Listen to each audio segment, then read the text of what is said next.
Soy Marín de las Fuerzas Especiales de los Estados Unidos. Mi organización secreta del gobierno se encarga de casos paranormales y entidades que no deberían existir. La oscuridad de la noche lo envolvía todo. El viento aullaba y azotaba las coníferas gigantes, pero no lo suficiente como para retirar la nieve acumulada en las ramas. Recuerdo haber pensado, esta noche es tan hermosa, si tan solo tuviera tiempo para detenerme y disfrutarla. Pero el pensamiento se desvaneció. No podía olvidar la razón por la que estaba allí, la razón por la que me habían enviado a lo que la mayoría consideraría una región inhóspita de la tundra siberiana. Los rusos se habían encontrado con una extraña entidad aquí. Ya habíamos visto lo que podía hacer en el pueblo, y Dios mío, era aterrador. No podía creer lo que estaba haciendo. Mis pesadas botas de invierno crujían solas en el bosque, apenas audibles por el viento. Mientras seguía caminando, empecé a ver una pequeña luz parpadeante en la distancia. Se convirtió en dos, y al acercarme, a pesar de la terrible tormenta de nieve que habíamos estado combatiendo todo el camino, vi cómo las luces se transformaban en los cristales cuadrados de las ventanas de una cabaña de troncos. Era el momento. Perdón por usar un cliché, pero hay mucho que explicar antes de poder contarles todo sobre esto. Prepárense, porque esto va a ser largo, chicos, y a todos los demás no los juzgo. Mi organización es como una contraparte real de la Fundación SCP. De hecho, creemos que todo el asunto de SCP lo inició un empleado, ya sea ex empleado o actual, que buscaba ganar dinero fácil con la idea, pero se popularizó demasiado rápido y tuvo que recusarse. Desafortunadamente, la Fundación SCP ficticia tiene mucha más financiación que nosotros y cuenta con el apoyo real de gobiernos de todo el mundo. Lo único que tenemos es una modesta red de espionaje que nos avisa cuando ocurre algo sospechoso. También tenemos una IA bastante buena rastreando Internet, rescatada de una nave alienígena estrellada, que, debo añadir, recuperé. Pero esa es otra historia. Además, a diferencia de la Fundación SCP, nuestro trabajo no es contener, sino neutralizar. Supongo que podrían llamarnos la Fundación SNP. En fin, volvamos al bosque.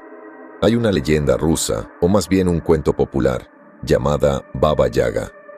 Podría explicar la historia y la etimología del cuento durante días, pero se reduce a una anciana ambiguamente buena o mala que vuela en un mortero, empuña un mazo y vive en una casa que se sostiene sobre patas de pollo.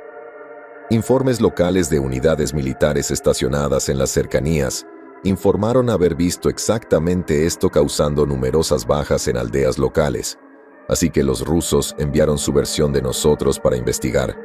Nunca regresaron, aunque los gobiernos del mundo nos odian por nuestra amplia autoridad paranormal y siempre intentan obstaculizarnos negándonos pasaportes y cosas por el estilo.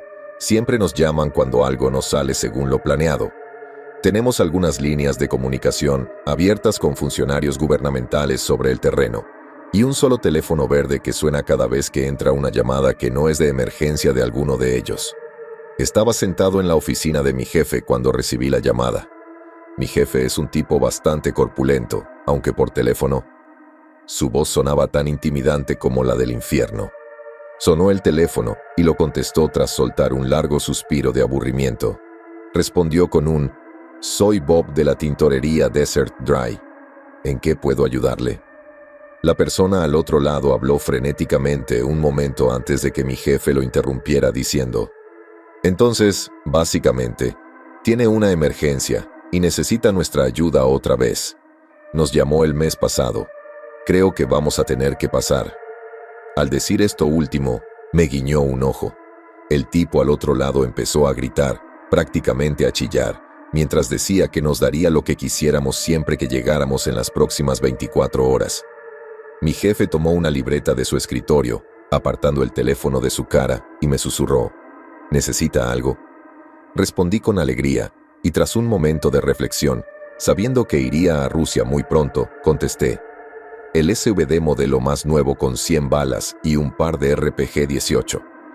Enumeró los artículos de su lista de adquisiciones, incluyendo un T-72 modelo antiguo, y al llegar al final, le dijo, A la llegada de nuestro equipo, deberán estar armados con 2 AN-94, un SVD-14, 4 lanzacohetes desechables RPG-18 y munición suficiente para abastecer a un pequeño ejército. El representante no estaba muy contento con esto, pero accedió después de que el jefe amenazara con enviar al equipo a una misión prioritaria inventada en la sabana africana.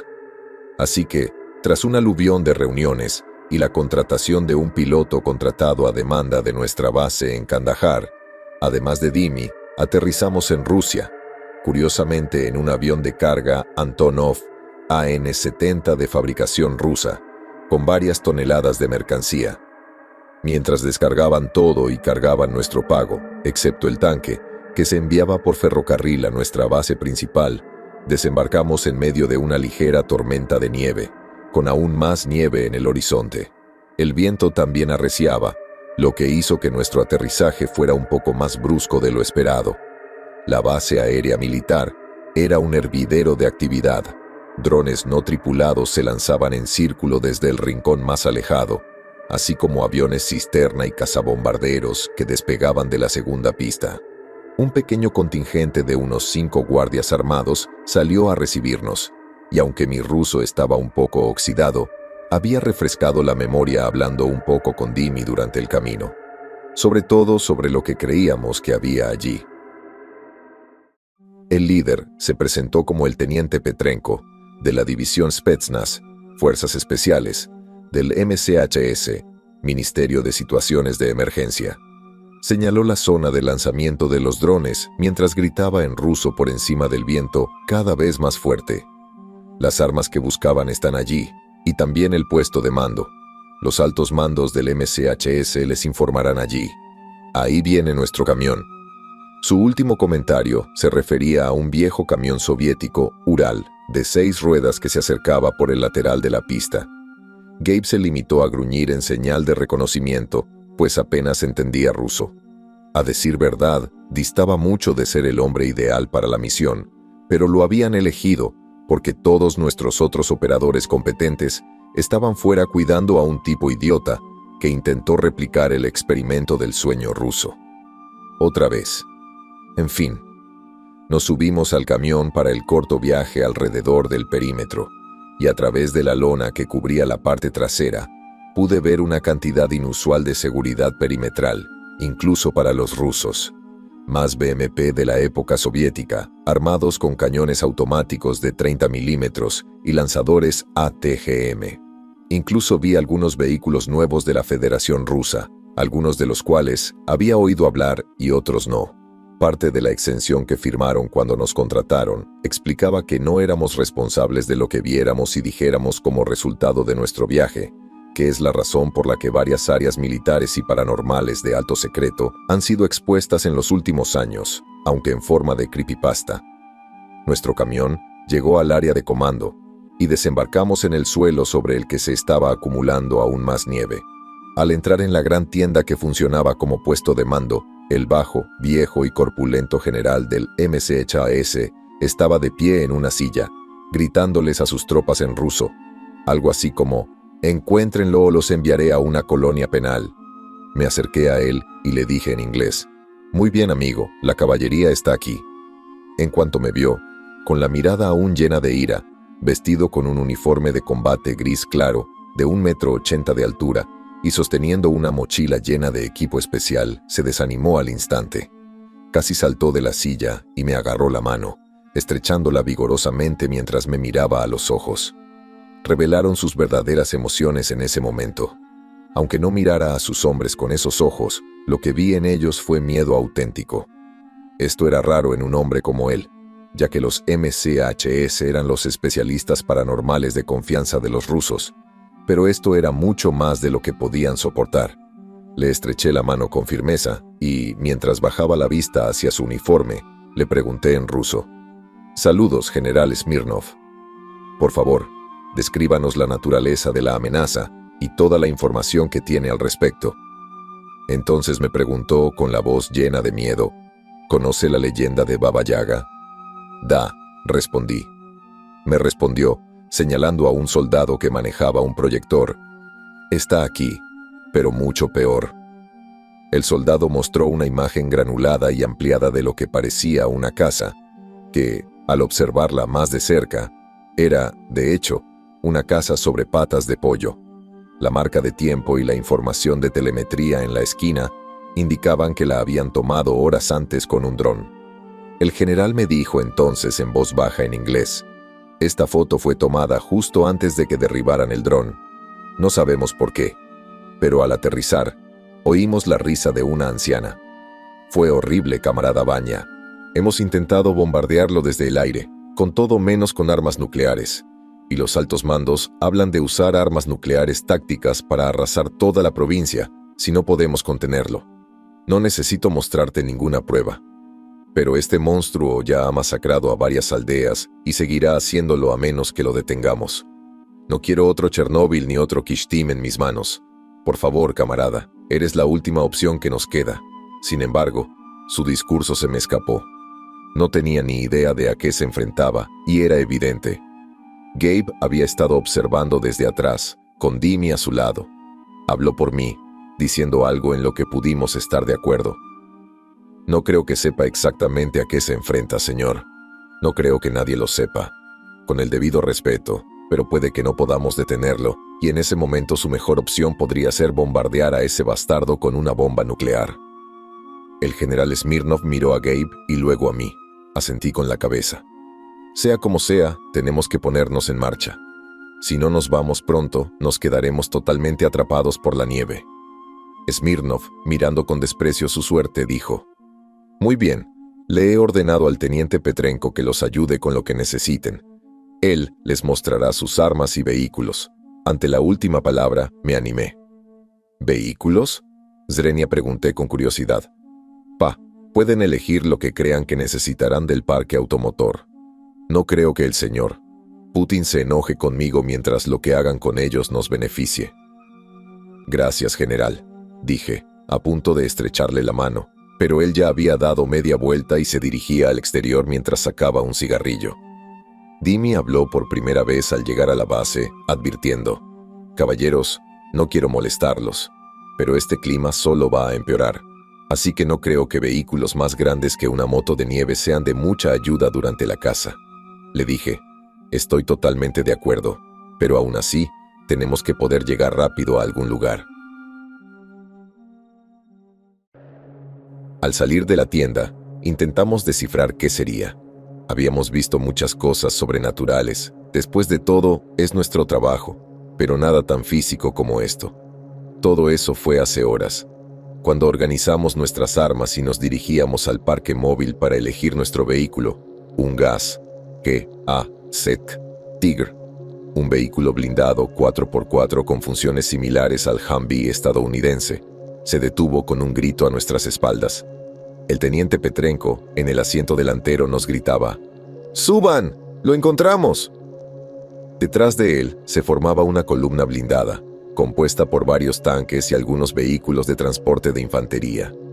Mientras nuestro equipo cargaba, yo delante, Gabe y Dimi detrás, dijo: los llevaremos allí, pero después estarán solos.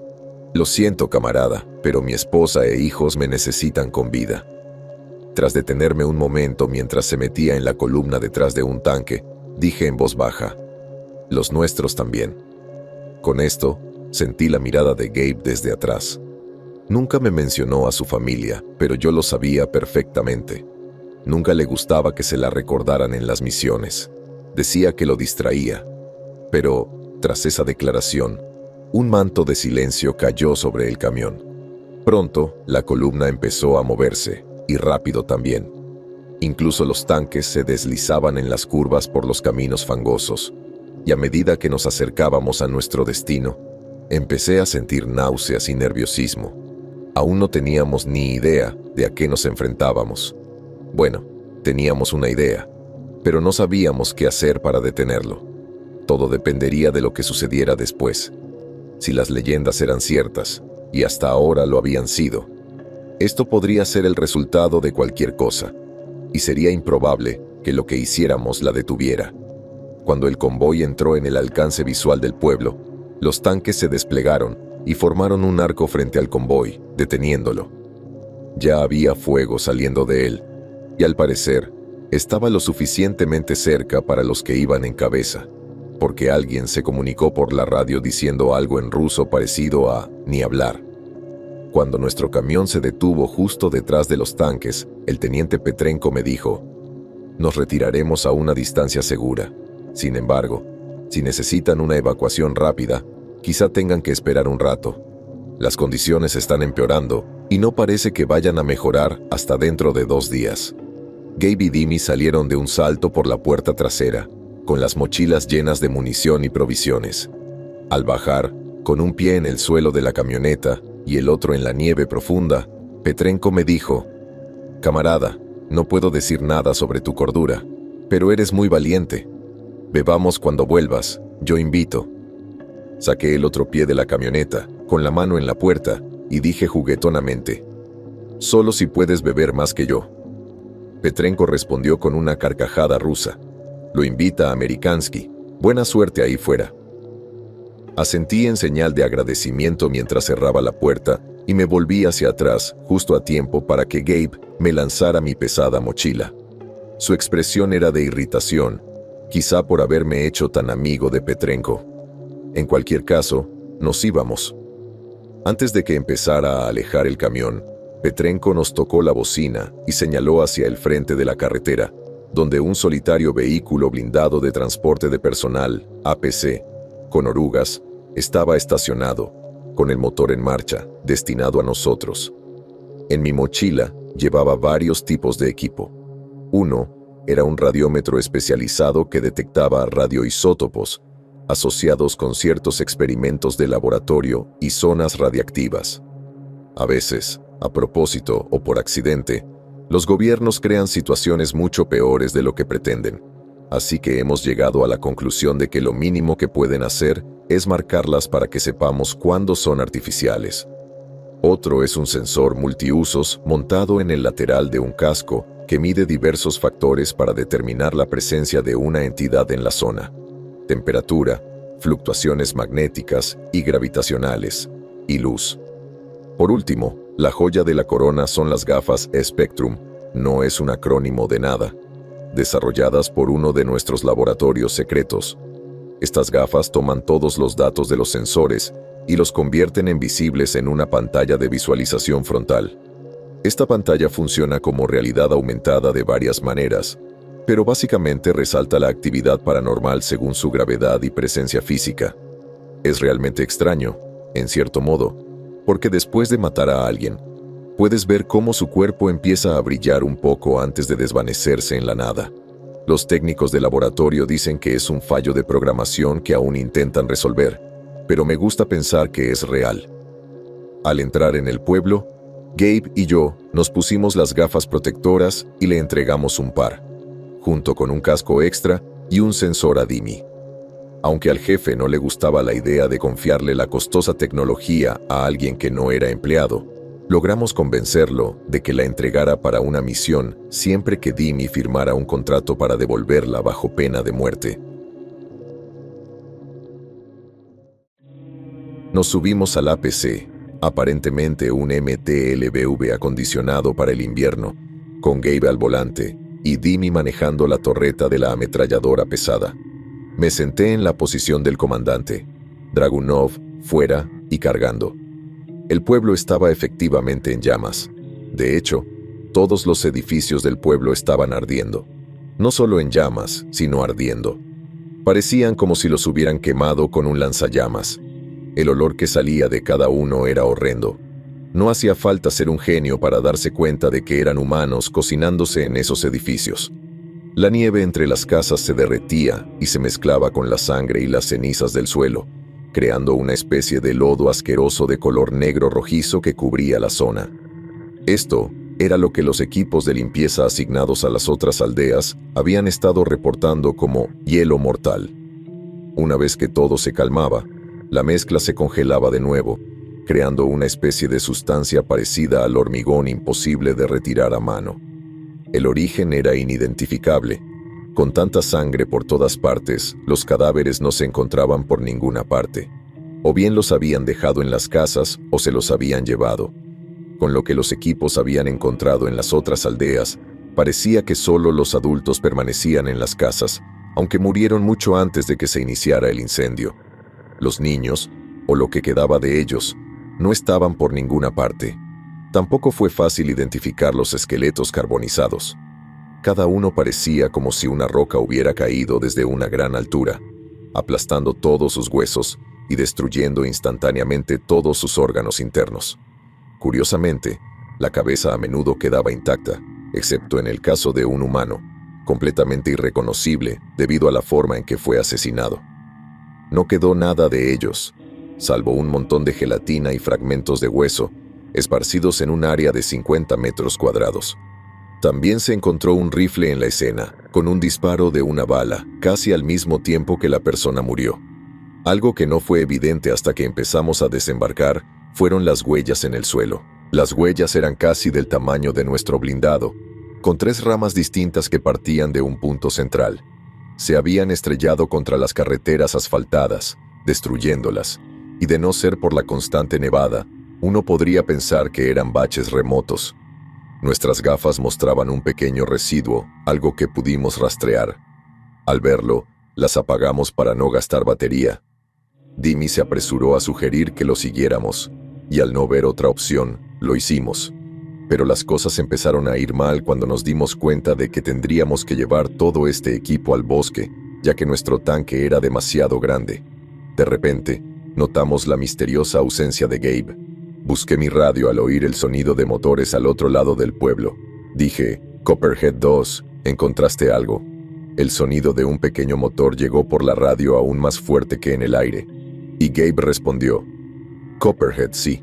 Tengo 2 Bigs pequeñas que pueden llevarnos al bosque, motos de nieve. Aunque preferíamos trabajar personalmente cuando podíamos, en el campo solo usábamos un indicativo generado aleatoriamente para esa misión. No queríamos que nadie, ni nada, supiera nada sobre nosotros que pudiera usar eso en nuestra contra. Dimi y yo corrimos medio trotando hasta el cobertizo carbonizado que Gabe había abierto de una patada con bastante facilidad para revelar un par de motos de nieve, una mucho más grande que la otra y con un pequeño remolque.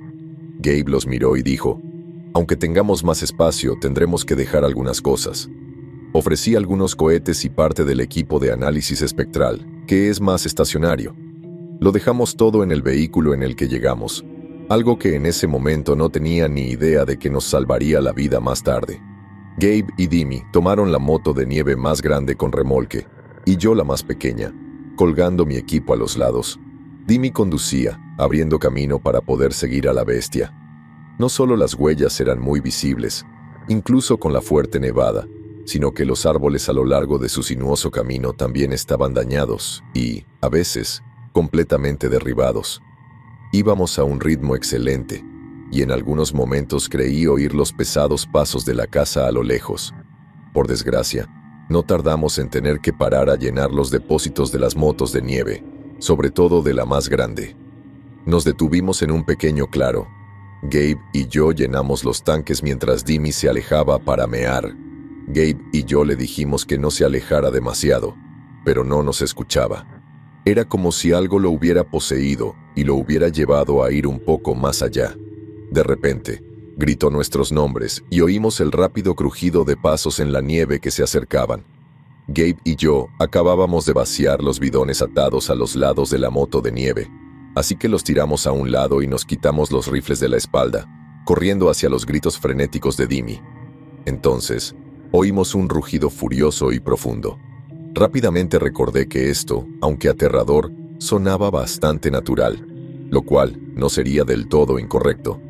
Momentos después, llegamos a una pequeña colina en la nieve, justo a tiempo de oír a Dimi gritar de dolor. Había tropezado con un árbol caído y se había desplomado sobre sus ramas en el suelo. Su cabeza y rostro sangraban, pero la verdadera amenaza emergió del banco de nieve al otro lado del pequeño valle, irrumpiendo como un tren y rugiendo con el volumen de uno también. Era un oso, pero absurdamente, casi cómicamente más grande que un oso normal, con la cabeza desproporcionadamente grande en relación con el cuerpo. Gabe y yo nos miramos rápidamente. Hice un gesto con la cabeza hacia Dimi y grité: «¡Te cubro!». Gabe bajó su rifle mientras yo levantaba el mío, dándolo todo en una carrera hacia Dimi, mientras yo disparaba contra el oso. Digo, disparé contra, porque parecía que el oso ni siquiera se había dado cuenta. 9 de los 10 cartuchos del cargador de 7.62 x 54R que le lancé al oso tuvieron casi el mismo efecto que los perdigones de onda, aunque obviamente le estaban dando y haciéndole sangre. Pero el último disparo le dio directamente en la cara, lo que le hizo dudar un momento. Rugió aún más fuerte esta vez, mientras se arañaba el ojo izquierdo, pero solo por un instante. Esto fue todo lo que Gabe necesitó para cargar a Dimi como un bombero, corriendo tan rápido como pudo con el peso de otra persona a la espalda y el rifle en una bandolera delante del pecho. En cuanto me pasó, el oso volvió a moverse, más rápido que antes, directamente hacia mí. Pensando con rapidez, salí disparado justo a la derecha de Gabe, que se dirigía a las motos de nieve. Corría literalmente por mi vida, pero este oso era rápido. Tener que pensar con rapidez era mi especialidad, y aunque mi capacidad de planificación no lo era, me convertía en un improvisador muy eficaz. La criatura era enorme, y tras unos instantes de carrera, y al darme cuenta de que no había forma de escapar así, vi un denso grupo de árboles a la izquierda. Sentía que la bestia me alcanzaba. Sus pasos estremecedores se acercaban a cada instante a mi frenética carrera. Me lancé entre los árboles al sentir su aliento en la espalda y se estrelló contra ellos. Aunque no se detuvo, estaba aturdido y avanzaba lentamente. Aproveché la oportunidad para correr de nuevo hacia las motos de nieve, con la esperanza de que Gabe estuviera listo para salir corriendo. Pronto, el oso recuperó la compostura. Aunque seguía sin correr a la misma velocidad que antes, seguía siendo más rápido que yo. Empezaba a sentir las piernas pesadas, incluso con la adrenalina corriendo por mis venas. La nieve me frenaba, pero a través de los árboles vi el camino que habíamos tomado y, más allá, el claro donde habíamos aparcado. Sabiendo que estaba cerca, me obligué a ir más rápido pensando: todavía no me había matado nada, y maldita sea, no iba a morir por algo tan normal como un oso gigante. Al pasar los árboles al borde del claro, noté dos cosas. Primero, las dos motos de nieve estaban en marcha. Segundo, Gabe estaba arrodillado junto a la más grande, a un lado y ligeramente detrás, sosteniendo algo por encima del hombro. Corrí hacia mi moto de nieve, empujándola con todas mis fuerzas, hasta que Gabe me gritó. Escuché lo que dijo la primera vez, pero la segunda fue muy clara. Me gritaba que me tirara al suelo. Aunque no éramos amigos, confié en él como en cualquier otro operador, así que sin pensarlo, me tiré al suelo, protegiéndome la cara con los brazos. En cuanto mi cuerpo tocó el suelo, oí el sonido de un cohete saliendo de su tubo de lanzamiento y acelerando un instante antes de estrellarse contra algo carnoso y explotar un milisegundo después. Sin embargo, la explosión del cohete no fue nada comparada con lo que le ocurrió al oso. Al oír el impacto, me impulsé y di unos pasos hacia los móviles. Miré hacia atrás y vi al oso, ahora con un enorme trozo de carne faltante en su costado izquierdo, empezando a inflarse como un globo. La inflación se extendió desde la cabeza hacia abajo y al llegar a la parte explotada de su cuerpo, emitió un chasquido, seguido del sonido de gas escapando, y luego una pequeña explosión cuando el gas en expansión que se filtró de la herida se encendió en una gigantesca llama azul verdosa brillante, que se consumió durante unos segundos. Una vez que nos dimos cuenta de que el oso estaba muerto, apagamos los vehículos y sacamos a Dimi del segundo. Su tobillo seguía doblado en un ángulo totalmente anormal que tuvimos que corregir. Aunque sabía administrar los primeros auxilios más básicos y cómo colocar un hueso, Gabe sabía mucho más. Me indicó que sujetara a Dimi mientras sacaba un botiquín de su maletín. Sacó varias jeringas de anestesia y una grande de morfina. Dimi parecía un poco asustado al ver las agujas, pero seguía inconsciente por el dolor que le causaba el tobillo. Gabe empezó con algo para adormecer la pierna y el hueso alrededor de la fractura, que introdujo bastante profundo. Nunca le pregunté de dónde había sacado esa experiencia, pero estaba bastante seguro, por haberse referido a los heridos como pacientes más de una vez en el campo, de que había sido paramédico en algún momento, o al menos algo parecido. Mientras trabajaba en la pierna, miré el cadáver mutilado del oso y noté que algo extraño le sucedía. Se estaba desintegrando muy lentamente. Con desintegrarse, no me refiero a desmoronarse, sino a disolverse en el aire y simplemente flotar. Dimi empezó a moverse y me giré hacia él. Con la desaparición del dolor, parecía tener un poco más de control sobre su conciencia, pero solo un poco, gracias a la morfina. Miré a Gabe, quien me hizo un gesto, señalándolo a él, luego con ambos dedos en los ojos, luego al cielo, lo que interpreté como que mantuviera la vista arriba. Mientras Gabe trabajaba, Dimi empezó a hablar, arrastrando las palabras y apenas inteligible. No recuerdo exactamente qué dijo, pero todo fue en ruso, con muchas palabrotas y mencionando mucho al oso. Simplemente le di un golpe en el hombro y le mantuve la mirada en alto, diciéndole que se pondría bien. Entonces, sin previo aviso, oí un crujido, y Dimi hizo una mueca de incomodidad. Miré su tobillo y vi que lo habían vuelto a su posición normal. Para entonces, la hinchazón estaba empeorando. Gabe sacó una férula Sam compacta y enrollada. Los excursionistas sabrán de qué tipo hablo. Se lo envolvió alrededor del tobillo y empezó a ponerse la bota. La dejó desatada para que pudiéramos quitársela después. La hinchazón dificultaba ponérsela, pero si la dejábamos desatada, seguro que se congelaría. En su estado sedado, los dos tuvimos que subirlo a la moto de nieve y tenía que estar prácticamente atado para que no se soltara. Se hacía tarde, pero aún teníamos trabajo que hacer, y yo seguía bastante nervioso por el incidente con el oso raro. Mientras caminaba hacia mi moto de nieve, Gabe dijo: «No sé qué demonios era esa cosa, pero está bastante muerta. Y no creo que encontremos otra, a menos que estemos haciendo el tonto por el monte», señalando a Dimi con el pulgar. Asentí y subí. Intenté usar la radio para contactar con el cuartel general e informarles de la situación, pero no conseguí señal. Partimos de allí y todo iba bien hasta que anocheció. La tormenta seguía azotando y la nieve empezaba a acumularse. Veíamos luces extrañas a través de la densa nieve, pero parecían lejanas, casi como las luces de las ciudades que se ven de noche, aunque aparecían y desaparecían. Seguíamos siguiendo el rastro del bicho, ya que en el bosque era bastante evidente dónde había estado. Justo cuando anochecía, y para ser sinceros, no había mucha diferencia, nos quedamos sin combustible. Habíamos parado varias veces para repostar, y habíamos planeado que se agotara más o menos a la misma hora en ambas máquinas. Justo antes de entrar en un claro, el motor empezó a fallar y finalmente se paró. Sin embargo, no esperábamos que lo hiciera hasta dentro de una hora aproximadamente. El de Gabe también. Me bajé y revisé el depósito de gasolina. Aún quedaba bastante, pero el motor no arrancaba, ni el otro tampoco. Todos, especialmente Dimi, maldecían a diestro y siniestro, pero no podíamos hacer mucho al respecto.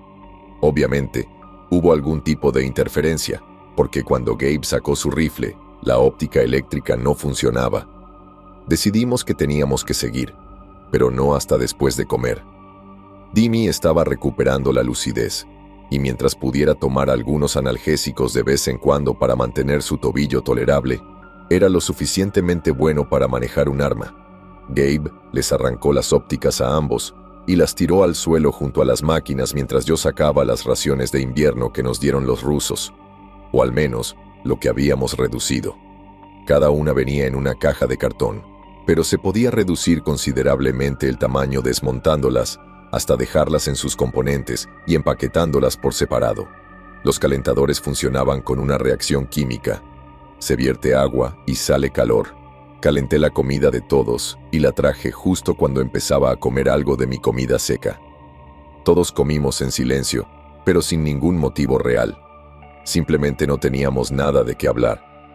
Éramos un grupo de profesionales, enviados a hacer un trabajo que nadie más haría ni podría hacer. Para ser honestos, ni siquiera somos tan especiales.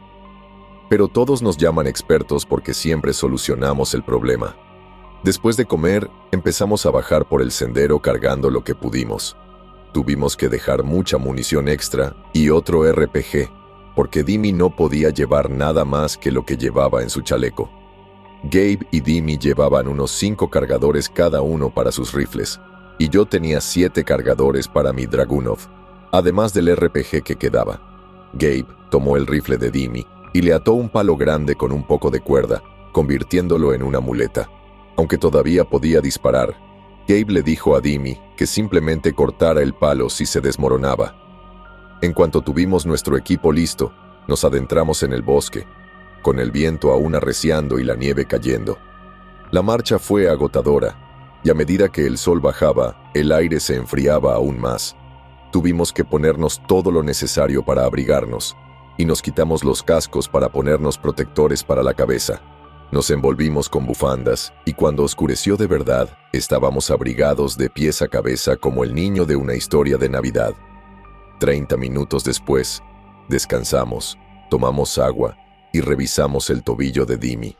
La hinchazón seguía siendo mucha, demasiado para quitarle la bota, o quizá no pudiéramos volver a ponérsela.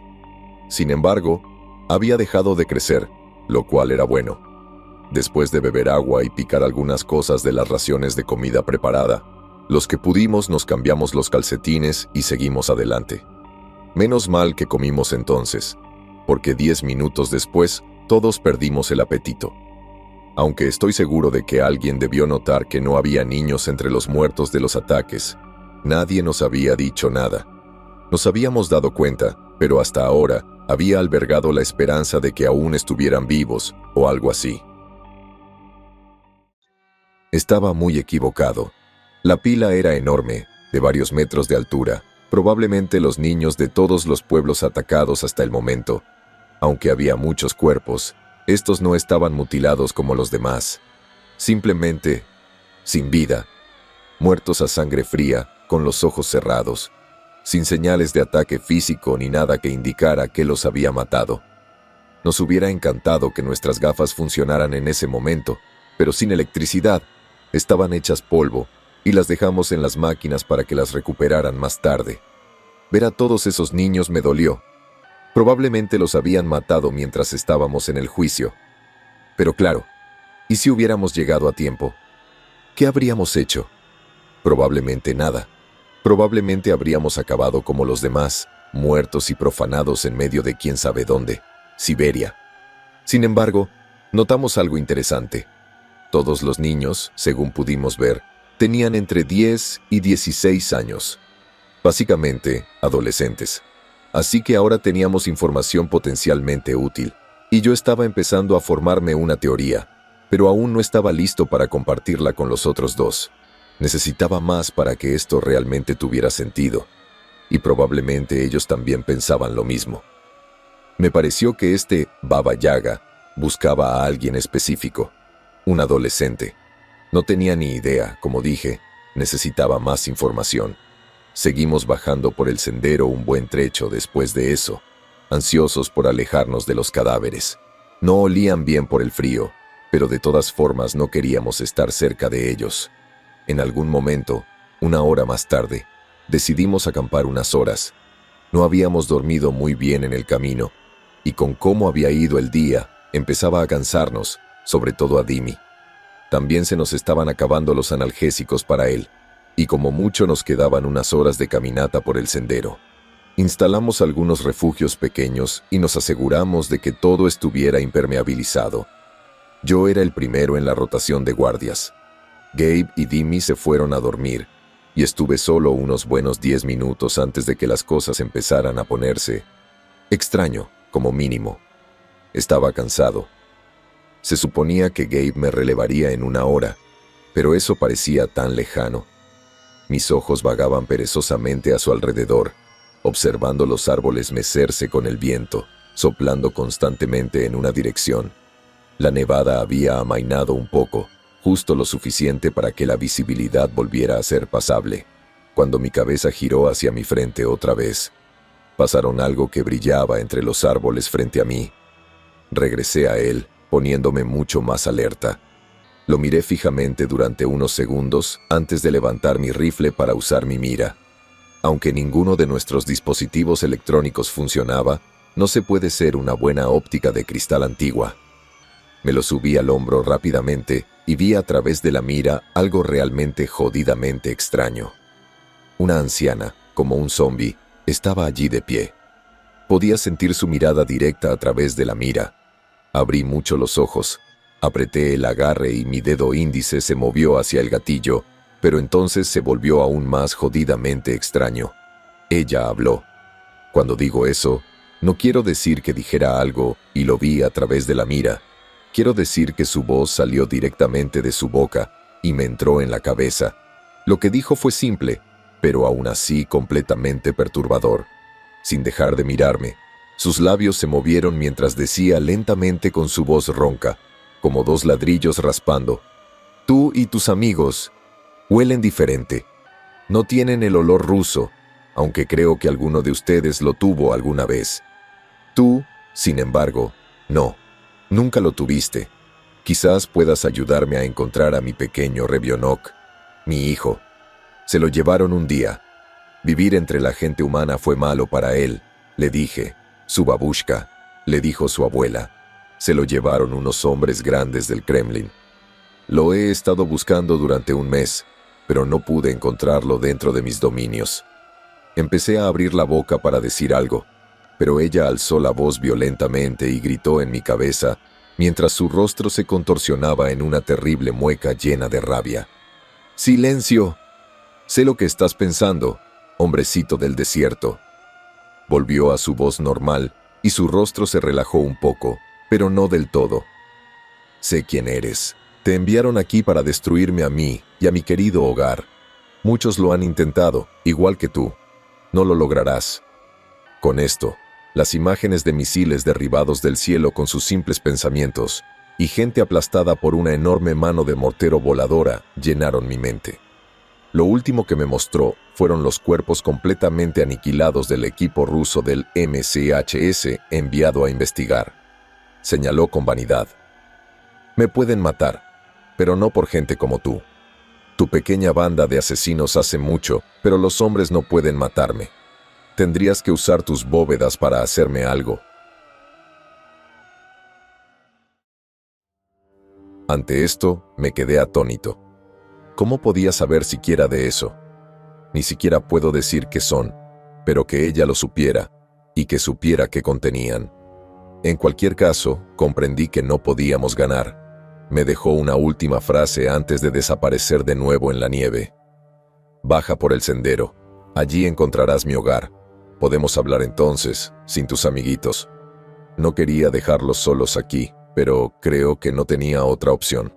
Agarré lo que pude y garabateé una nota en un envoltorio blanco de raciones de comida con un lápiz graso. Lo hice una bola y lo puse dentro de la comida de Gabe para que lo encontrara al despertar. Recogí algunas cosas, una ración de comida y toda la munición para mi rifle. Pensé en llevarme el lanzacohetes, pero lo descarté considerando la fauna de la zona. Empecé a recorrer el sendero y, en menos de 10 minutos, empecé a ver la luz. Ahora que todo ha vuelto al punto de partida, creo que debería tomarme un descanso. Interrumpir una historia en el momento más crítico está totalmente prohibido como recurso narrativo, pero la verdad es que no tengo otra opción. Ya he estado despierto hasta muy tarde.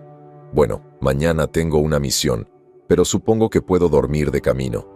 Cuéntenme qué les parece, e intentaré publicar más cuando vuelva en unos días, si es que son unos días.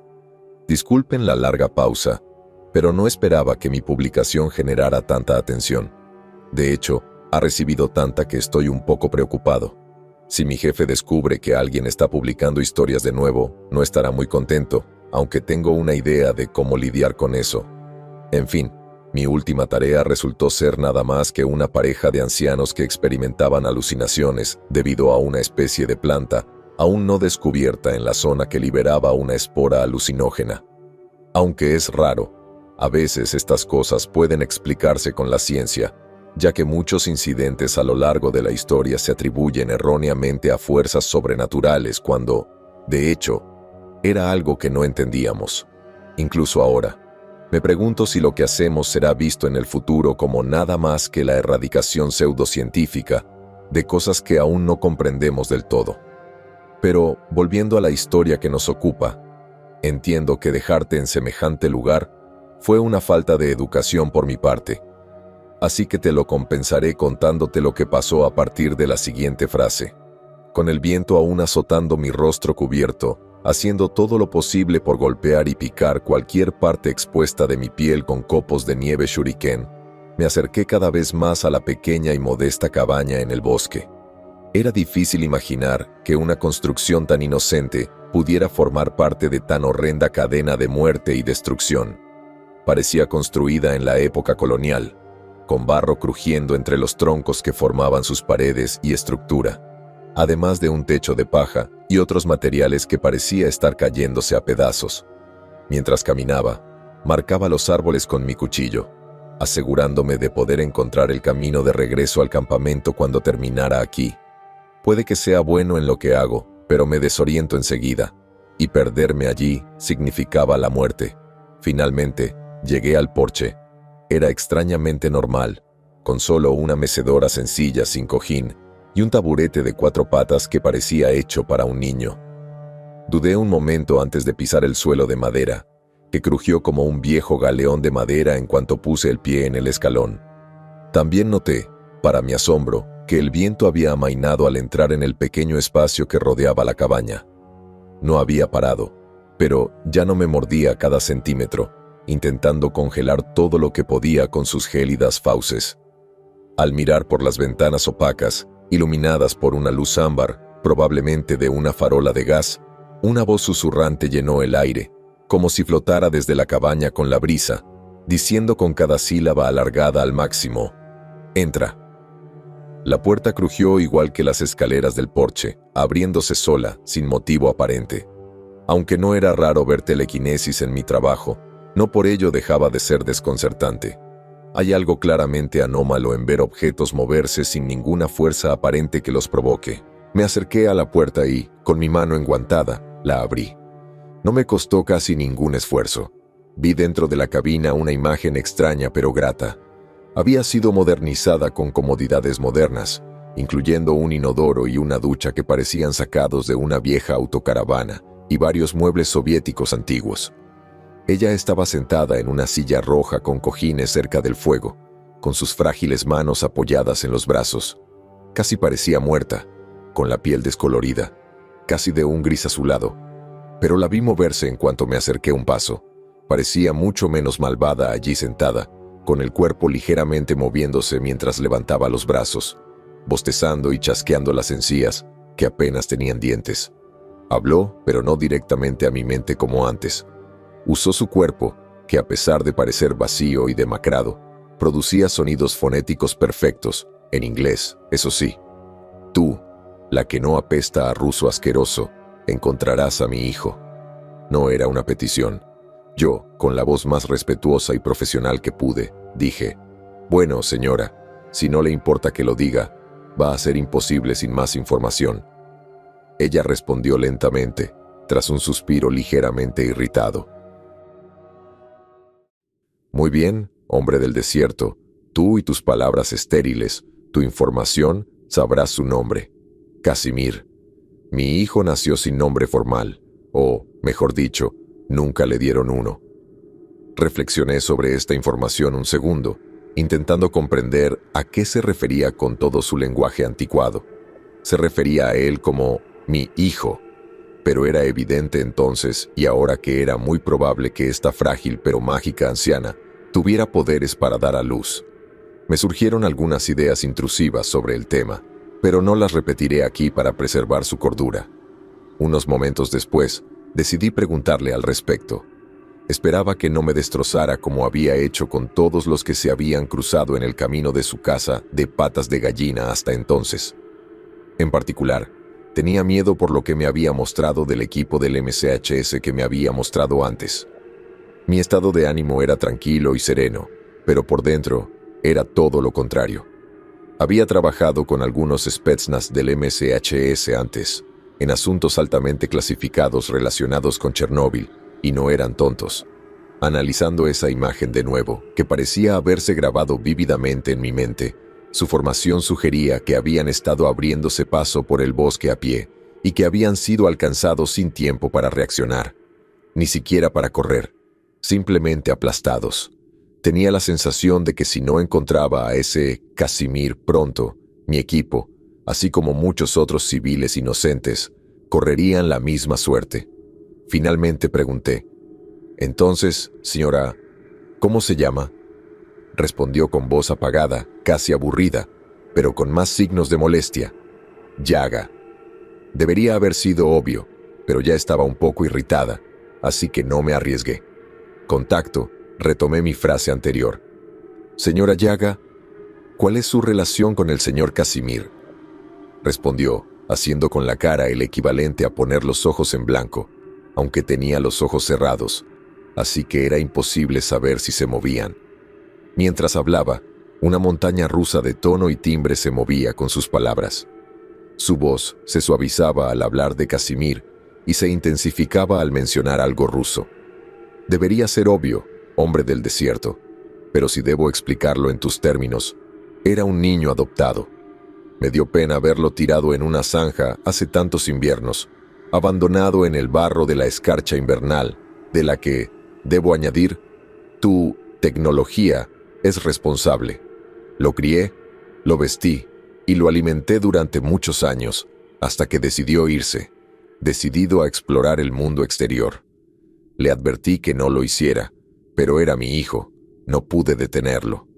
Bajé la mirada un momento, sin saber si entendía cómo ella, precisamente la asesina en masa de cientos de aldeanos inocentes, podía tener compasión, pero me decidí, repitiendo en mi mente: «No es mi trabajo, no es mi trabajo». Tenía casi toda la información que necesitaba, y al comprobarse mi teoría anterior, decidí hacer una última pregunta, la única que necesitaba saber. «¿Por qué se lo llevaron?». Respondió tras una pausa, con una mueca de desprecio en el rostro. «No sabía que era uno de los suyos hasta que se lo llevaron. Lo crearon, así que creen que les pertenece. Es mío». Me inquietaba la idea de que los rusos hubieran creado a este niño. Me vinieron a la mente imágenes de niños probeta, pero ella volvió a hablar antes de que pudiera pedirle una aclaración. «Debes irte ya, hombre del desierto. Mi casa empieza a apestar a arena y tus amigos se están poniendo nerviosos. Te doy 3 días para encontrarlo y luego seguiré buscando. Nos vemos en tu pequeño fuerte junto al río dentro de 3 días». La obedecí amablemente, porque considerando el entorno, no parecía tener mucha opción. La información que tenía tendría que bastar, y con suerte, el MCHS sabría más sobre este niño. Mientras salía al porche, ella volvió a hablar, infundiéndome miedo con estas palabras, que flotaron en la cabaña, como una ligera brisa entre los vientos aún fuertes, audibles, pero difíciles de entender.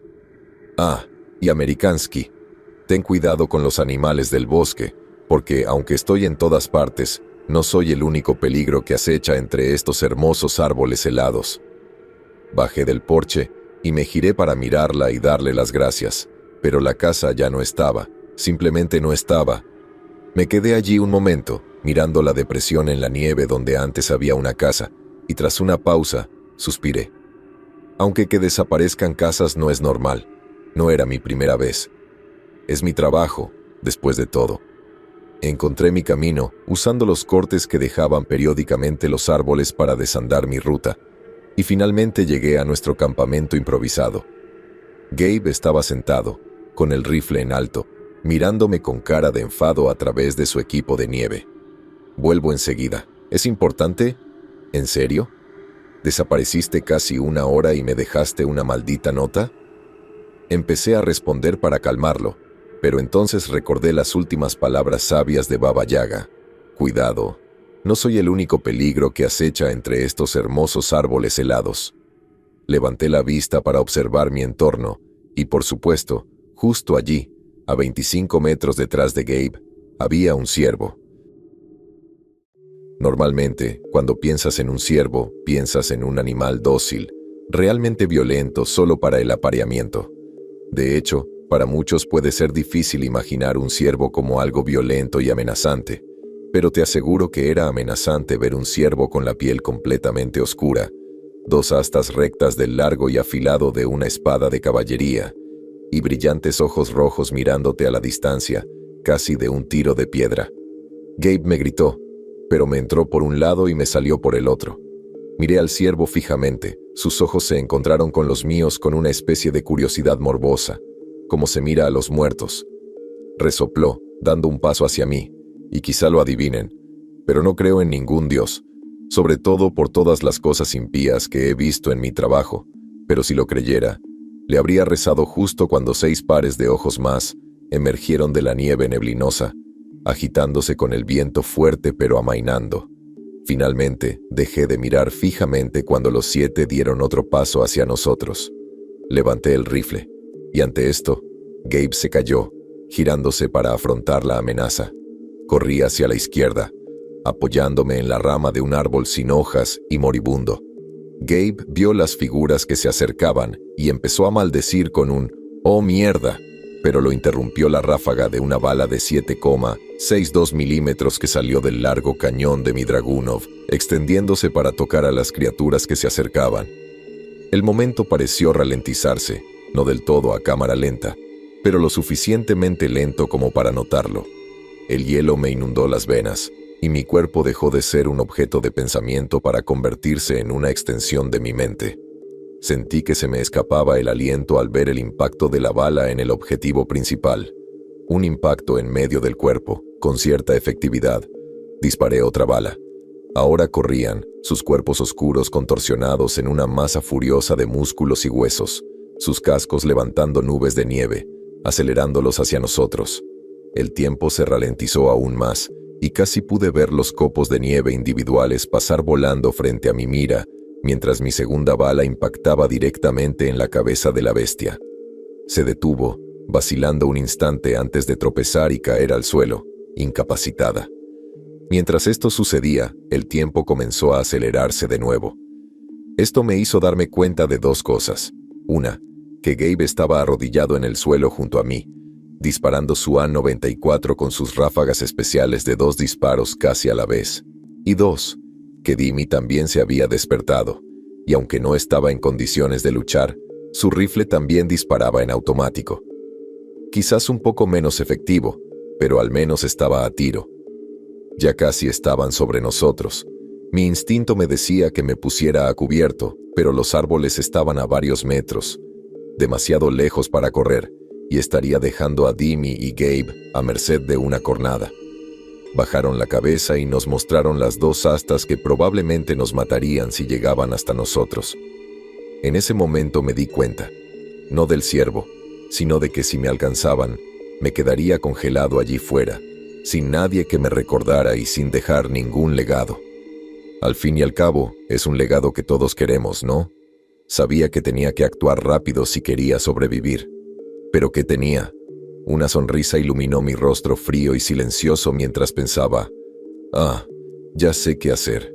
Tiré el rifle a un banco de nieve y me lancé a por las bolsas de equipo, arrancando un cilindro pequeño y discreto con una cresta en la parte superior, que comenzaba aproximadamente a 1/3 de su cuerpo de 60 centímetros.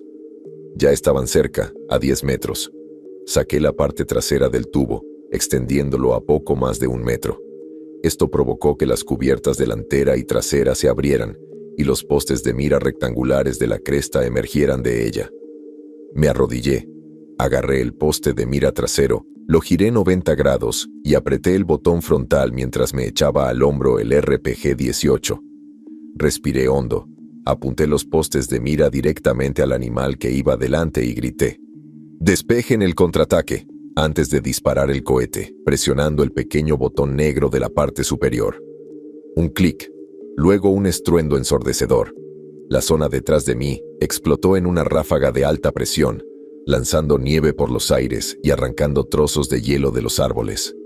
Un cohete saltó del tubo, su carga hueca hit o hit, anuncie, luego diga como la palabra calor, impactó perfectamente en el ciervo líder, clavándose en su carne antes de chocar con algo sólido, haciendo que el ciervo explotara en una nube de fuego rojo anaranjado de alta potencia. Pero, Cuando la potencia explosiva del cohete se dispersó por completo, una nueva fuente de calor y energía atacó a las 6 criaturas restantes, explotando hacia afuera desde el área destruida alrededor del ciervo ahora desaparecido. Llamas azul verdosas los envolvieron a todos, quemando y carbonizando su carne al instante, haciéndolos caer en seco. Fue como si se hubieran cocinado instantáneamente en un baño de propano, porque una vez que cada llama se disipó, la fuerza ahora de 5 fuertes permaneció en pie por momentos antes de prácticamente desintegrarse en los vientos, que se apresuraron a llenar el agujero cavernoso dejado en el bosque, de aire sobrecalentado que saltó al cielo. Entonces, tal como había comenzado, todo terminó. Por suerte, la explosión no fue lo suficientemente potente, ni siquiera a pocos metros, como para hacernos daño, pero sí estuvo cerca, tan cerca que, de no haber llevado protección auditiva, seguramente la habríamos perdido por un buen rato. Gabe yacía boca abajo frente a mí, en silencio. Dejé que el humeante tubo de lanzamiento de fibra de vidrio y aluminio bajara hasta apuntar al suelo, frente a mí, y me quedé allí sentado un momento, admirando la calidad del trabajo que acababa de hacer. Gabe habló, rodando sobre su espalda para mirarme. ¿Sabes? Si no fuera por todo el equipo de invierno, me habría quemado las cejas. Me puse de pie, ignorando su comentario, y tiré el tubo usado a un lado, antes de acercarme y recuperar mi Dragunov de la nieve. Aunque la nieve derretida había mojado el cañón y los modernos componentes de polímero del SVD, el agua no era un problema para el formidablemente fiable DMR ruso. Todavía estaba prácticamente oscuro, con las nubes absorbiendo la luz que la luna misma reflejaba del sol.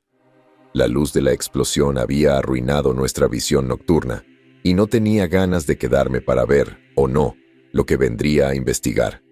Además, todos estábamos fuera de servicio, así que si nos topábamos con un grupo así de nuevo, o Dios no lo quiera, con otro de esos malditos osos, estaríamos en problemas. Les dije a Dimi y Gabe que recogieran sus cosas, que teníamos que largarnos. Ambos accedieron y rápidamente guardaron todas sus cosas, menos los envoltorios de raciones de comida y lo que estuviera congelado en nuestros refugios. En ese momento, nos daba igual, siempre y cuando saliéramos con vida. Creo que, llegados a este punto, vale la pena mencionar que sí, mi vida había estado en peligro en otros momentos de mi trabajo. Casi todos los días, de hecho. Y sí, el sueldo ni siquiera es tan bueno para lo que es. Quiero decir, paga mucho mejor que en el ejército o cualquier otra fuerza armada, de hecho. Pero he visto a mucha gente caer en la locura por lo que vieron. Pero algo que entenderás si estás en una posición similar, militar o de otro tipo, es que uno nunca se acostumbra a tener su vida en peligro. Claro, después de la experiencia puede reducirse a un pensamiento menor, pero nunca te abandonará por completo. Es decir, si no eres un psicópata, siempre estará ahí, planteándote la posibilidad de ¿voy a morir aquí? En mi opinión, hay 3 maneras de responder a la muerte. La más común es ignorarla, seguir adelante a pesar del peligro. Una perspectiva menos frecuente, aunque todavía común, es la de la cobardía. Te encoges como una bola y aún puedes cumplir con tus deberes, pero te arrastrarás como un zombi, esperando no morir. La tercera y más rara respuesta a la amenaza de muerte es aceptarla. Darle la bienvenida a la muerte en tu mente no es algo fácil, ni algo que se haga con desenfreno. Debes acoger la muerte en cada fibra de tu ser, hasta que solo sepas una cosa cuando estés cerca, que vivirás y tu oponente morirá. Ese es mi método para lidiar con la muerte. Gabe encaja en el primer estereotipo. Intenta olvidar por qué lucha, por quién lucha, y centrarse en el momento. Dimi, bueno, la verdad es que todavía no estoy seguro, ni siquiera a día de hoy. Me encantaría preguntarle, pero supongo que ahora es un buen momento. Después de recoger nuestras cosas y de decidir qué camino tomar, nos dimos cuenta de que se había ido. Había abandonado nuestro pequeño campamento, y un rastro de huellas indicaba que se había acercado al lugar de donde habían venido los ciervos. Gabe y yo lo notamos al mismo tiempo, y pensamos que había hecho lo mismo que la última vez, ir solo a hacer sus necesidades. Cuando lo oímos gritar momentos después, nuestras sospechas se confirmaron, solo que esta vez no huía ni gritaba nuestros nombres. Era el grito gutural de un moribundo. Entonces, junto con sus gritos, mientras nuestras botas crujían al unísono sobre la nieve hacia él, oímos una ráfaga de disparos, munición 5.45 por 39, resonando con la lenta y controlada cadencia de fuego del AN-94. Rodeamos un grupo de árboles y lo encontramos inmovilizado contra uno de ellos por el único ciervo que quedaba, con su cuerpo inerte pegado a él. Tenía el pecho perforado, con 2 astas clavadas donde deberían estar sus pulmones. Si el viento no hubiera sido lo suficientemente frío como para congelar la sangre alrededor de los agujeros, lo que hacía posible una foca, no habría podido gritar con tanta ferocidad. Corrimos hacia él, empapados en su propia sangre, y un extraño exudado rojo grisáceo que parecía provenir del ciervo. Donde esto estaba presente, se estaba carcomiendo lo que fuera que estuviera puesto, en este caso, el uniforme de Dimi, y en algunas partes, su piel. Sin embargo, no parecía importarle. Jadeaba con respiraciones cortas y superficiales, y la condensación de su aliento se escapaba de su pasamontañas de vez en cuando. Intentó débilmente alcanzar sus gafas protectoras, pero no lo logró. Su otra mano ya no podía sostener el rifle, que había caído al suelo con el cargador vacío. Extendí la mano para quitarle las gafas protectoras, y al quitárselas de la cara, junto con el pasamontañas, los detalles sobre la muerte por el rostro, me indicaron que no tenía mucho tiempo.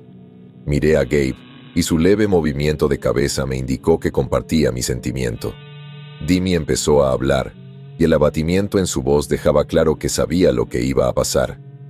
En el bolsillo de mi pecho hay una carta. Tuve una esposa. Se detuvo para toser sangre que goteaba débilmente de su boca y se congelaba en su pecho. Los copos de nieve se le pegaban en el vello facial que se había desaliñado durante el tiempo que llevábamos en el bosque. Parpadeó y tosió de nuevo antes de terminar la frase. Por favor, llévaselo. Dile que lo siento. Dile a mi hijo. Tosió de nuevo y continuó, terminando la frase. Dile que lo siento. Después de esto, cerró los ojos y pareció que estaba en paz. Cuando Gabe se movió para abrirse los bolsillos del pecho, hablé con Dimi, esperando que aún pudiera oírme. Mi voz se llenó de rabia al llegar al final de mi declaración. No te preocupes, amigo. Encontraremos a tu esposa, encontraremos a tu hijo, y por todo lo que es sagrado, te vengaré. Lo vi murmurar. Sus labios apenas se movían, y el único sonido audible eran las volutas de aire que escapaban de sus labios helados. Nos sentamos allí, acompañándolo un buen rato, hasta que dejó de respirar. No podría precisar el momento exacto, ni siquiera si tuviera imágenes de video. Ese es otro cliché en películas y películas que no se sostiene en la vida real. A veces, sí, pero rara vez la gente mantiene la conciencia hasta el final, hasta que muere de repente. Después de que se fuera, seguro que nos quedamos en silencio un momento. Miré mi reloj y luego me volví hacia Gabe. Son casi las 6, tenemos que irnos. Se giró hacia mí con ira en la voz. No podemos dejarlo aquí.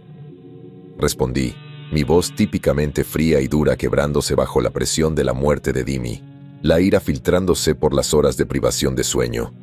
No hay nada que podamos hacer por él, y maldita sea, si no nos vamos ahora, es muy probable que terminemos como él, clavados a un árbol y sin suerte.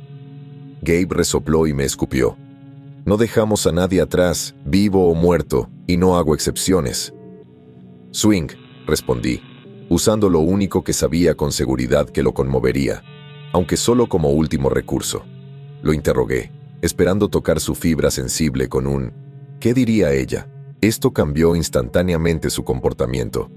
Comenzó a levantarse de rabia ante el hecho de que me atreviera a mencionar a su familia en una misión como esta, pero tan pronto como su pecho comenzó a hincharse y sus puños se apretaron con ira, se desinfló. Bajó la cabeza y echó un vistazo al cadáver congelado de Dimi antes de decir, en un tono derrotado y susurrante, lo menos que podemos hacer por él es cubrirle la cara. antes de darse la vuelta y marcharse, dejándome a mí a mi cargo. Le subí el pasamontañas y le puse las gafas protectoras sobre los ojos cerrados. Luego, le puse la bufanda para cubrirlo, metiéndola bien para asegurarme de que se mantuviera así, aunque no era que fuera a caerle nada pronto. Entonces, le dije una última frase, un mensaje de despedida. Fuiste un pésimo soldado, Dimi, pero un excelente guía. Me di la vuelta y caminé rápidamente hacia mi mochila, que yacía en el suelo, prácticamente en orden. Gabe se sentó junto a ella, todavía con aspecto de mal humor por nuestra conversación anterior, y probablemente por la muerte de Dimi. Nuestro pequeño campamento estaba desperdigado, todo prácticamente igual que cuando me fui en la noche. El viento había decidido tomarse un respiro por una vez, dándonos un merecido respiro del frío, aunque la temperatura ambiente seguía muy por debajo del punto de congelación, y la nieve seguía cayendo sobre nosotros, pero mucho más suave que las cuchillas de afeitar que antes volaban por el aire. Me paré frente a Gabe, con su mirada fija en mis pies. Puede que tengamos nuestros desacuerdos, y sin duda habría elegido a otro para que viniera hasta aquí, pero has hecho un gran trabajo en la situación en la que te metimos. Se quedó allí sentado, incrédulo, como si estuviera sordo. Continué después de una pausa para ver si reaccionaba. Pero independientemente de los problemas que enfrentemos, estamos aquí ahora, y tenemos que trabajar juntos para salir con vida. Consideré mencionar a su familia de nuevo, pero no lo hice considerando que ya estábamos en terreno inestable. En cambio, le ofrecí la mano, y al oír esto, levantó la vista, mirándome con lascivia a través de sus gafas protectoras. Me sostuvo la mirada un instante, antes de agarrarme la mano con fuerza y elevarse, junto con el peso de su mochila, hasta la altura de mis ojos. Me agarró por la parca y se inclinó hacia mí. Se bajó el pasamontañas y, con los dientes apretados, gruñó en voz baja y furiosa, mientras me echaba su aliento caliente y fétido a ración de comida lista para comer por toda la cara, afortunadamente cubierta. Ni siquiera sabe que estoy aquí, así que, para tu información, no le parecería nada del otro mundo.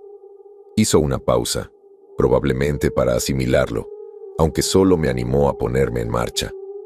Se apartó de mí hacia su mochila, dejándome un poco desconcertado por los problemas que tenía en casa. Me quedé allí un momento antes de inclinarme hacia mi mochila para examinar lo que me quedaba. Después de varios cortes de equipo, solo nos quedaba lo que podíamos llevar, que no era mucho. Un contador Geiger, un espectrómetro, unas 70 balas de fusil, un duendecillo gris de 10 centímetros, la radio, algunas provisiones. Lo había sacado todo de la mochila y lo había dejado en el suelo. Entonces, y solo entonces, me di cuenta de que tenía un duendecillo muerto en ella. Lo miré con la mirada perdida por un momento antes de encogerme de hombros y decirme, no es culpa mía que la base no pueda controlar la plaga de duendes. Entonces, mientras guardaba todo y lo volvía a empacar, oí algo extrañamente fuera de lugar en un bosque silencioso. Un ruido extremadamente agudo, algo que sonaba extrañamente a... Bueno, pensé, no puede ser. Justo entonces, la radio crepitó por primera vez en 12 horas, un alivio para mí y para todos los involucrados, estoy seguro. Recogí el receptor, que parecía un ladrillo, de la nieve mientras un ruso gritaba por las ondas en un inglés confuso. «Cabeza de cobre, coronel Raseiniai». Saqué la antena tan rápido que casi la rompí, y con Gabe acercándose a investigar, respondí, intentando transmitir el mensaje de que al menos seguíamos con vida. «Coronel Raseiniai, Copperhead Real Lee, ¿me recibe?» La radio se quedó en silencio, con un ligero atisbo de estática por un momento. Justo cuando abría la boca para repetir mi mensaje, la voz volvió a sonar por la radio, esta vez mucho más clara, pero aún con terrible claridad. «Copperhead Real, le copiamos. Lo hemos estado buscando desde las 18 horas de ayer». Reflexioné un momento, antes de preguntarle al piloto, cuyos motores podía oír dando vueltas en las nubes sobre nosotros. Supongo que nada de esto tiene que ver con los animales que nos hemos estado encontrando aquí. La respuesta que recibí después de una larga espera confirmó mi sospecha. Me estoy quedando sin combustible, Copperhead. ¿Tiene algún mensaje para el general? Casi sonreí, pero me detuvo un repentino resurgimiento del presente y el pasado. Hablé con solemnidad respondiendo al coronel. Dígale que nos falta un hombre, y si tienen a un adolescente llamado Casimir, que nos lo traiga lo antes posible. Entonces la radio se silenció y, tras unos minutos, el sonido de los motores se desvaneció del cielo. Suspiré y miré a Gabe. Él asintió, diciendo, «Sin duda lo saben, y dadas las circunstancias, creo que sabían que algo estaba pasando mucho antes de que entráramos. Toda esa seguridad perimetral no era para la anciana». Asentí, recogiendo el resto de mis cosas. Gabe seguía mirándome con la mirada perdida, hasta que de repente bajó la mirada a sus bolsillos, aparentemente teniendo una epifanía, viendo algo que yo no había notado en mi estado de agotamiento. Metió la mano con avidez en el bolsillo y sacó un pequeño dispositivo del tamaño de un teléfono inteligente. Mientras observaba, me di cuenta de algo. Si la radio funcionaba, todo lo demás también, incluidas las motos de nieve. El dispositivo que Gabe acababa de sacar era un GPS y, por suerte, tenía señal, aunque débil. Esta señal me proporcionó información interesante y sorprendente. Gabe me contó lo que le decían las brechas. Según la telemetría que recibe, estamos a unos 40 kilómetros del pueblo. Pensé que estábamos muchísimo más lejos, pero al diablo. Respondí con una emoción interna que no se delataba con mi voz fría y apagada. Vayan con las víctimas, háganlas funcionar y luego váyanse a la ciudad de las cenizas. Gabe me miró un momento, aparentemente procesando mis palabras, antes de asentir finalmente. Por suerte, el viento se apaciguó por ahora, pero la nieve seguía cayendo. Nos echamos las mochilas a la espalda y comenzamos la marcha.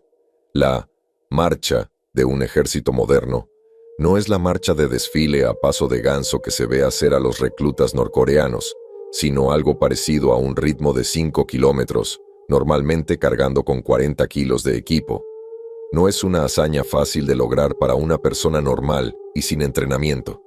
Sin embargo, Gabe tenía experiencia militar y yo tenía el equivalente en el sector privado. Esto facilitó bastante la intensiva marcha de 15 minutos y 3 kilómetros de regreso a las motos de nieve. Al llegar, nos detuvimos. Nos cambiamos los calcetines y empezamos a revisar las motos de nieve.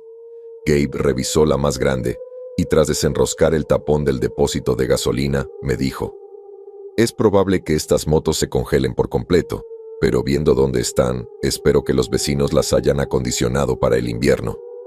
Abrió el depósito de gasolina justo cuando el mío se destapaba. Me dijo: «Esta todavía está medio llena. ¿Y la tuya?».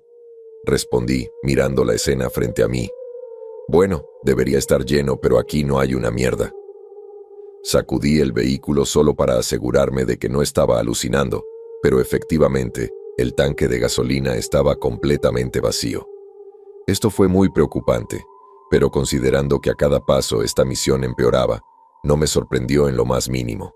Miré la nieve debajo de la máquina, y se veía algo amarilla, pero no como nieve amarilla, sino más bien como si estuviera rociada con colorante alimentario muy diluido.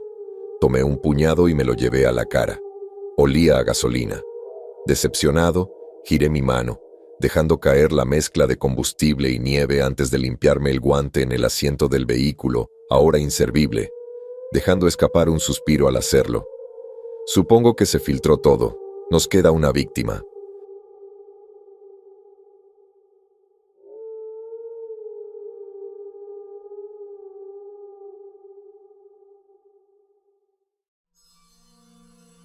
Gabe era mucho más optimista. «Qué mierda, pero parece que tenemos suerte con esto». Me miró mientras presionaba un botón en el mango de la moto de nieve. El motor de Andre empezó a girar. Un arranque eléctrico lo sacó de su coma congelado, y mientras la electricidad giraba la masa metálica de varios cilindros, oí algo. No el motor, claro que hacía ruido, sino algo sobre nosotros. El grito de un halcón. Gabe y yo miramos al cielo a pesar de la oscuridad, buscando mientras desenfundábamos nuestras armas, preparándonos para la pelea. Ambos nos arrodillamos junto a nuestras respectivas víctimas. cubriéndonos de lo que creíamos un peligro. El cielo volvió a preocuparse, pero no vi nada. Gabe me gritó frenéticamente: «¡Mueve el culo aquí! ¡Tenemos que movernos!». Ante esto, agarré mi mochila de donde estaba junto a los esquís delanteros y me la eché a la espalda mientras saltaba sobre la moto de nieve. Gabe y yo no éramos necesariamente amigos, pero sabía que la urgencia en su voz era genuina.